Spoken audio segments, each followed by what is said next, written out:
دوسرا فرض ہے زکوٰۃ. زکوٰۃ میں اس نے فرمایا اپنے مال میں سے نکال کے دو، چیریٹی دو، ہر 100 میں سے 2.5 روپے دو، اپنے مال کا حصہ دو. پھر میرا سوال، اس کی کوئی اپنی ضرورت ہے اللہ پاک کی؟ جی اس کی کوئی ضرورت ہوتی معاذ اللہ تو کوئی اس نے کوئی باکس بنایا ہوتا، کوئی ایک جگہ بنائی ہوتی کو کہتا کہ اس میں جا کے پیسے پھینک آؤ اور فرشتوں کو بھیج کے ہر روز کلیکشن کر کے منگوا لیتا. استغفر اللہ العظیم. اس کی تو کوئی حاجت، وہ تو دینے والا ہے. وہ کہتا ہے زکوٰۃ دو. دو کس کو؟ غریبوں کو، بندوں کو دیں،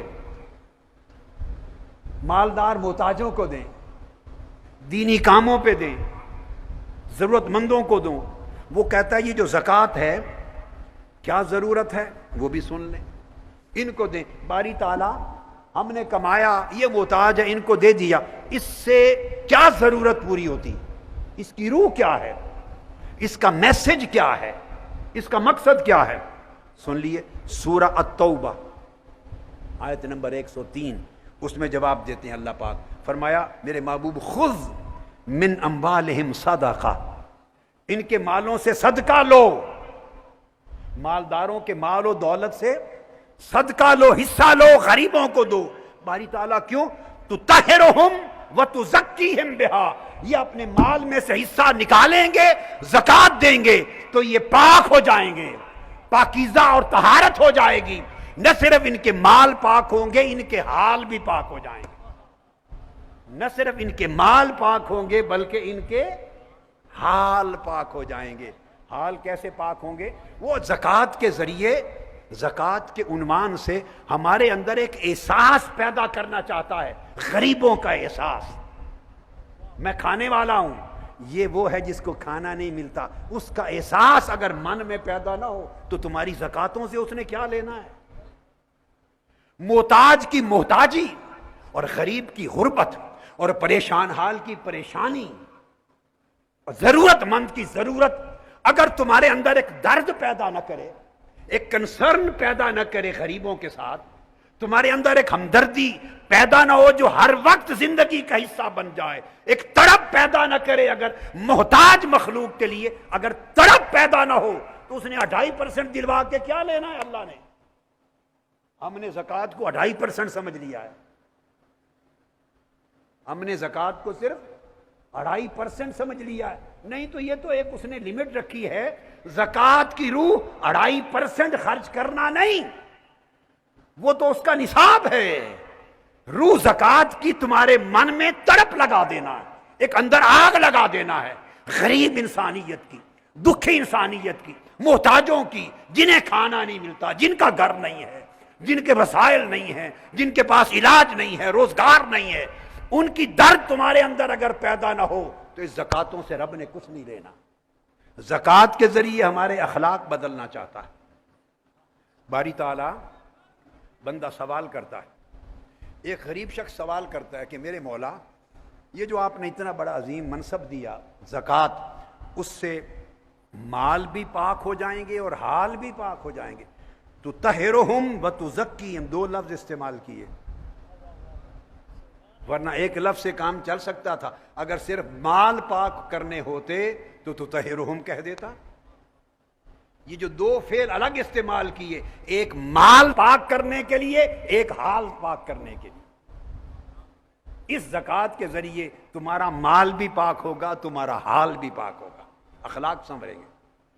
ایک غریب شخص عرض کرتا ہے باری تعالیٰ اتنا بڑا کام اگر آپ نے دیا اور اس سے حال اور مال نے سنورنا اور اخلاق بدلنے ہیں تو میرے پاس تو پیسہ ہی کوئی نہیں، میں تو غریب ہوں، تو میں تو محروم رہ گیا اس بڑے کام سے، اتنی بڑی سعادت سے میں تو محروم رہ گیا. تو ایک شخص نے آقا علیہ السلام کی بارگاہ میں سوال کر دیا کھڑے ہو کر، آقا تو ہمارا کیا قصور؟ ہمارے پاس تو مال نہیں ہے کہ ہم کسی غریب پر خرچ کریں، ہم تو خود غریب ہیں اور اس کا فیض ملے ہمیں، تو تطہرہم وتزکیہم بہا کا فیض ملے، ہم کیا کریں؟ آقا علیہ السلام نے اس کا سوال سنا، سب صحابہ کرام بیٹھے ہیں. آقا نے فرمایا، لفظ تھے آیت کریمہ کے، خذ من اموالہم صدقۃ، ان کے مالوں میں سے صدقہ لو اور خرچ کرو. صدقہ، صحابی نے سوال کیا میرے پاس تو پیسہ نہیں، میں یہ صدقہ کہاں سے دوں؟ میرے آقا نے جواب دیا، میں نے آپ کو بات سمجھائی کہ دراصل زکوٰۃ 2.5% یا تعین کا نام نہیں، زکوٰۃ ایک کنسرن، ایک تڑپ پیدا کرنے کا نام ہے، رویے بدلنے کا نام۔ فرمایا تبسموں کا فی وجہ اخیک صدقۃ۔ میرے آقا نے جواب دیا اس سائل کو، جو سائل ایک صحابی تھا، غریب تھا، اس کے پاس پیسے نہیں تھے کہ صدقہ کرے۔ اس نے پوچھا آقا میرے پاس پیسے نہیں، میں کیا یہ سعادت کیسے حاصل کروں؟ فرمایا تیرے پاس اگر کچھ بھی نہیں دینے کا تو اپنے دوست اور بھائی کے ساتھ مسکرا کے مل، یہی صدقہ ہے۔ تیرے چہرے کا تبسم صدقہ ہے، تیرا مسکرا کے ملنا صدقہ ہے۔ اب اس حدیث اور اس آیت کو ملا کے پڑھیے، کیا معنی بنا؟ قرآن نے کہا تھا ان کے مال سے صدقہ لو، آقا نے فرمایا مسکراؤ، یہ بھی صدقہ ہے۔ آیت اور حدیث کو جمع کر دو تو معنی نکل آیا کہ زکوٰۃ کی روح اس کنسرن کو پیدا کرنا ہے کہ اندر انسانوں کے لیے ایک احساس پیدا ہو جائے۔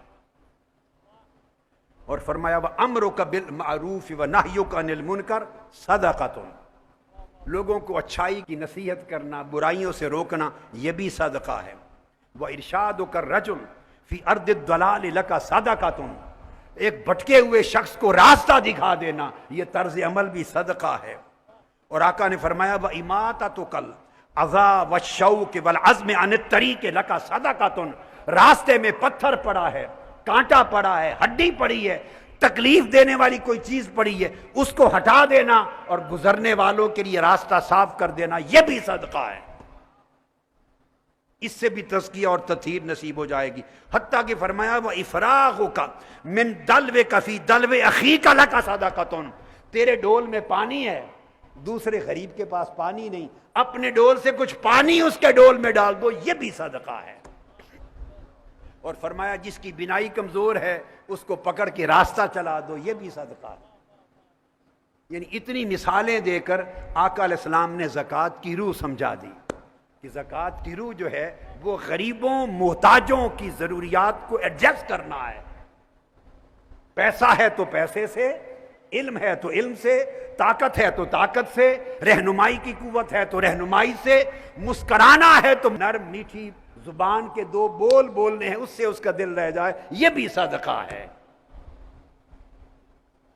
تو گویا آقا علیہ السلام نے نماز کے ذریعے بھی رویے بدلنے کی بات کی اور زکوٰۃ کے ذریعے بھی رویے بدلنے کی بات ہوئی، یہ حسن اخلاق پیدا کریں۔ سب سے پہلے نئی ویڈیوز کو حاصل کرنے کے لیے شیخ الاسلام ڈاکٹر محمد طاہر القادری کے آفیشیل یوٹیوب چینل کو سبسکرائب کریں اور بیل آئیکن کلک کریں۔